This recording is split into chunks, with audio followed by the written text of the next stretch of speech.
మొన్న యువత పోరు అని చెప్పి వైఎస్ఆర్సీపీ ప్రభుత్వము పెట్టారు. ఒక చాలా పెద్ద ఎత్తున కార్యక్రమం పెట్టుకోవాలని చూసుకున్నారు, కానీ ఒక కార్యక్రమం నిర్వహించారు.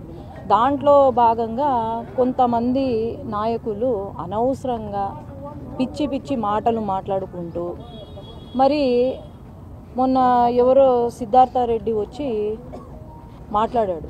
పాపము స్క్రిప్ట్ రాసిన వాళ్ళు ఒక రోజు ముందు స్క్రిప్ట్ ఇచ్చినట్టున్నారు, బాగా చదువుకొని వచ్చి మాట్లాడుతున్నాడు. చాలా నెలల నుంచి పాపం ఆయనకు యూట్యూబ్లలో, ఫేస్బుక్లలో, సోషల్ మీడియాలలో షేర్స్, లైకులు రాక మళ్ళా ఇప్పుడు వచ్చి నోటికి వచ్చిన మాటలు సీఎం గారిని, పవన్ కళ్యాణ్ గారిని, లోకేష్ అన్నను అందరినీ మాట్లాడడం అనేది నేను ఖండిస్తున్నాను. ఆ రోజు అన్నాడు కార్యకర్తల గురించి మాట్లాడుతున్నాడు. 9 నెలలుగా మరి కార్యకర్తలు నమ్ముకున్న కార్యకర్తలు చాలామంది ఉండొచ్చు అతనికి. మరి 9 నెలలుగా కార్యకర్తలని గాలికి వదిలేసినాడు. మరి కార్యకర్తల గురించి మాట్లాడే అర్హత ఇట్లాంటి రౌడీ నాయకులకు ఉందా అని నేను ప్రశ్నిస్తున్నాను. ఆనాడు ఏమన్నారు, కార్యకర్తలను అరెస్టులు చేస్తున్నారు. అరెస్టుల గురించి పాపం ఈయన మాట్లాడుతున్నాడు. నేను నిన్నాను కార్యకర్తలతో, వాళ్ళు అధికారంలో ఉన్నా కూడా, వైసీపీ అధికారంలో ఉన్నా కూడా నేను నిన్నాను, నా కార్యకర్తల వెంట నేను పోరాడినాను. వాళ్ళపైన కేసులు పెట్టినా, వాళ్ళపైన ఎన్ని దౌర్జన్యాలు చేసినా నేను నిన్నాను. అట్లా నేనే కాదు, కార్యకర్తను కాపాడుకున్నారు అధికారంలో లేకపోయినా అంటే అది కేవలము Telugu Desam party, Janasena, BJP party ముగ్గురు కూడా కాపాడుకున్నారు తప్ప వీళ్ళు కాదు. గెలవంగానే, మేము అధికారంలోకి రాగానే భయపడి పారిపోయే వాళ్ళు ఈరోజు కార్యకర్తల గురించి మాట్లాడుతున్నారు. మరి ఆనాడు నా పైన కేసులు వేసినప్పుడు లేదా, అక్క అని కూడా లేకుండా ఆ రోజు లోకల్ బాడీ ఎలక్షన్స్లో మేము గెలుస్తామని చెప్పి మా నాయకులను, తర్వాత సర్పంచ్ క్యాండిడేట్ని అందరినీ కిడ్నాప్ చేసి అనవసరంగా తప్పుడు కేసులు నా పైన పెట్టినప్పుడు కేసుల గురించి మరి మీరు మాట్లాడుతుంటే చాలా గమ్మత్తుగా ఉంది. ఎప్పుడైనా ఆలోచన చేయండి. ఏదో అంటున్నాడు ఫుల్ అని, ఏదో ఫుల్ బాటిల్ అని అలవాటైనట్టుంది వాడికి, ఫుల్ అని ఏదో డైలాగులు వేస్తున్నాడు. మరి ఎవరు మాట్లాడుతున్నారు దీని గురించి? మళ్ళా అంటారు అందరూ జగన్ గారు మళ్ళీ రావాలి అని అనుకుంటున్నారంట. ఎవరు అనుకుంటున్నారు నాయన జగన్ గారు మళ్ళీ రావాలని? అసలు మీరు నియోజకవర్గాల్లో ఉంటే కదా జగన్మోహన్ రెడ్డి మళ్ళా రావాలా వద్దా అని అనడానికి. దేనికి రావాలనుకుంటున్నారు? డ్రగ్స్ ఫుల్గా అంతా మొత్తము ఎక్కడ పడితే అక్కడ విచ్చలవిడిగా అమ్ముతూ ఉంటే దానికోసమా? కల్తీ మద్యము అమ్ముకుంటే లివర్లు చెడిపోయి అది ఎంతోమంది ప్రాణాలు పోతుంటే దానికోసమా మీరు కావాలనుకుంటున్నారు? లేదంటే యువత పాపం 10th క్లాసు, ఇంటర్మీడియట్ పూర్తయిన యువతకు ఏదో ఇస్తాము, 5,000 జాబులు ఇస్తామని వాలంటీర్ జాబులు ఇచ్చి వాళ్ళ బ్రతుకు, వాళ్ళ భవిష్యత్తుని నాశనం చేసినందుక మళ్ళీ జగన్ గారు కావాలా వీళ్లకు? లేదంటే రాజధాని కూడా ఏమీ చేయలేకపోయినారు. ఒక రాజధాని లేదు 5 సంవత్సరాల్లో. మళ్ళీ పోలవరం ప్రాజెక్టు గురించి మాట్లాడతారు.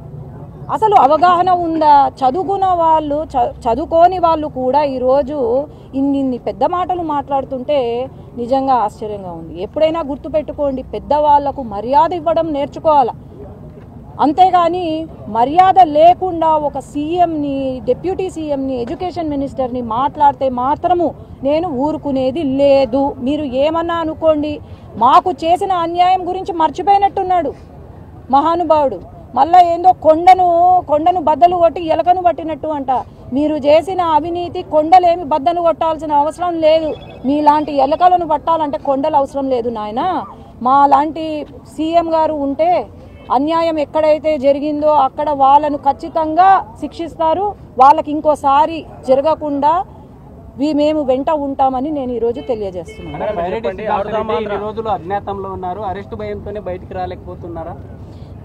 మీరు ఆడనే అడగాలి. నేను అదే అంటున్నాను, బాగా స్క్రిప్ట్ బాగా చదువుతాడు. బాగా చదివితే సినిమాలలో ట్రై చేస్తే సినిమా అవకాశాలు అయితే బాగా వస్తాయి. కానీ ఎందుకు రాజకీయాలు? ఎందుకు స్క్రిప్ట్ చదివే వాళ్లకు, సోషల్ మీడియాలో హల్చల్ చేసుకునే వాళ్లకు ఎందుకు రాజకీయాలు? 9 నెలలుగా ఎక్కడా లేని నాయకులు ఈరోజు సడన్గా ఒక్కరోజు వచ్చి మా నాయకుడు మాకు న్యాయం, కేసులు అంటుంటే ఏమనుకోవాలి వాళ్ళను? ఆలోచన చేయండి. ఆడుదాం ఆంధ్రకి 119 కోట్లు బడ్జెట్ కేటాయిస్తే టీడీపీ నాయకులు 300 కోట్లు 400 కోట్లు అవినీతి జరిగిందనేసి ఆరోపణలు చేస్తున్నారు. సిబిఐ ఎంక్వైరీ వేయండి అనేసి సిద్ధార్థ రెడ్డి కోరుతున్నారు. మీరేమంటారు? కాదన్నా, అవినీతి జరిగిందంటే ఖచ్చితంగా అది ₹1 కావచ్చు, 10 కోట్లు కావచ్చు, 100 కోట్లు కావచ్చు, అవినీతి అవినీతే. అది ఖచ్చితంగా బయటికి వస్తుంది. ఆడేదో స్క్రిప్ట్ రాసుకొని 300 కోట్లు 200 కోట్లు అని మాట్లాడితే కాదు. అదే అంటున్నా, ఏదో పెద్ద కొండను తవ్వి ఎలకను కొట్టినట్టు అని ఏదో డైలాగ్ కొట్టినాడు కదా, ఆ ఎలకను కొండను తవ్వాల్సిన అవసరము లేదు. ఖచ్చితంగా ఎక్కడ ఏం జరిగిందో అవినీతి జరిగితే మాత్రము జరిగింది అని అంటున్నారు. ఖచ్చితంగా వాళ్ళకి శిక్ష అయితే ఉంటుంది. అంటే మీ నాయకులంతా అసెంబ్లీకి తాగి మాట్లాడుతున్నారని చెప్తున్నారు. ఎవరు తాగి అసలు అసెంబ్లీకి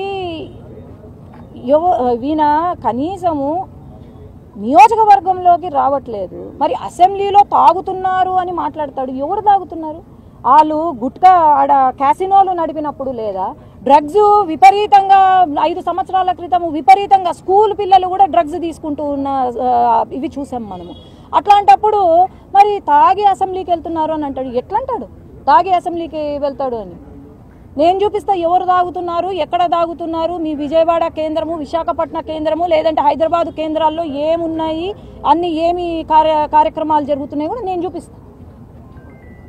సూపర్ 6 అమలు చేయలేకనే డైవర్షన్ పాలిటిక్స్ చేస్తున్నారు టీడీపీ అనేది మీ తమ్ముడి ఆరోపణ. ఏం డైవర్షన్ పాలిటిక్స్ అన్న నాకు అర్థం కావట్లేదు. అన్యాయం జరిగింది, ఇట్లా చేస్తున్నారు, దోచుకున్నారు అంటే వాళ్ళను ఐడెంటిఫై చేసి శిక్షించడము డైవర్షనా? ఈరోజు మళ్ళీ వీళ్ళు ఇదే మొదలు పెడతారు. ఇన్ని రోజులు మొదలు పెట్టినారు, ఇదే మొదలు పెడుతున్నారు. ఎవరు ఇక్కడ అల్టిమేట్గా సఫర్ అయ్యేది ఎవరు? మన మనుషులే కదా, ఇక్కడ ప్రజలే కదా సఫర్ అయ్యేది. మరి డైవర్షన్ పాలిటిక్స్ చేయాల్సిన అవసరం మాకు లేదు. సూపర్ 6 అమలు చేస్తున్నాము, 1కి అమలు చేస్తున్నాము. వాళ్ళు చేసిన అప్పులు అంతా ఇంత కాదు.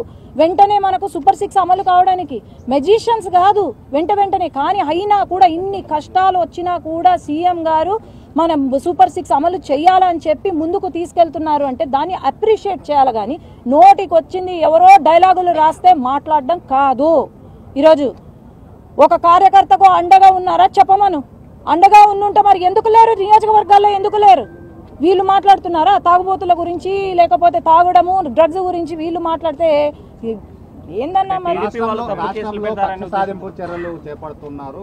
కూటమి ప్రభుత్వం వచ్చిన తర్వాత అందరిని అరెస్ట్ చేయడము, రాజకీయ కక్ష పెట్టుకొని ఇలా చేస్తున్నారు అనేది ప్రతిపక్షం ఆరోపిస్తుంది. మరి నీకు ఒక ప్రశ్న, నువ్వు ఇది అడిగినావు కాబట్టి, నీ అమ్మను, మీ చెల్లిని, లేక మీ అమ్మనే అనుకో, ఎవరైనా ఏమన్నా అంటే నువ్వు ఊరుకుంటావా చెప్పు? ఒకటే ప్రశ్న.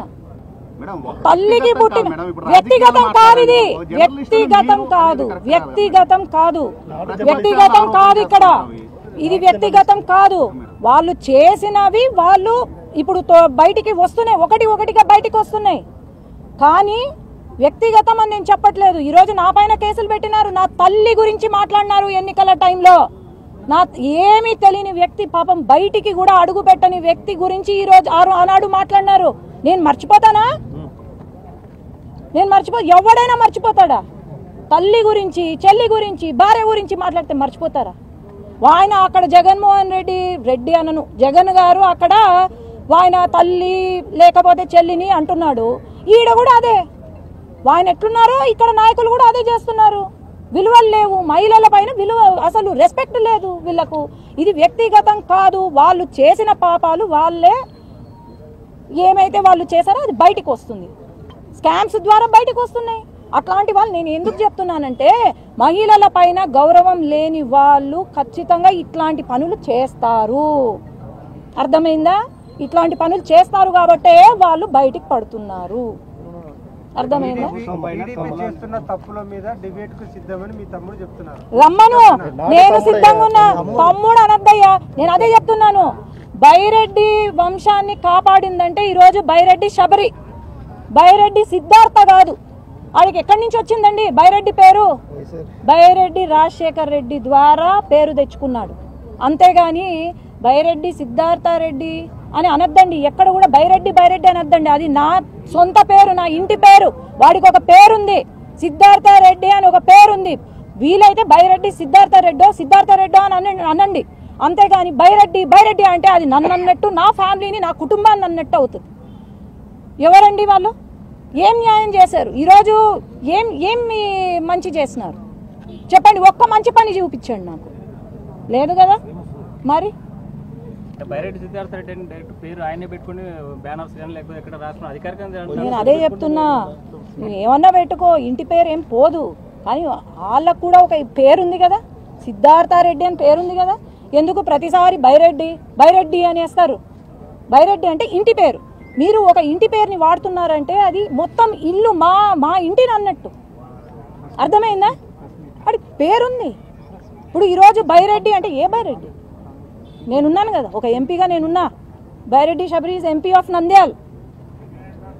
whom are you targeting if you say Byreddy in the media? అది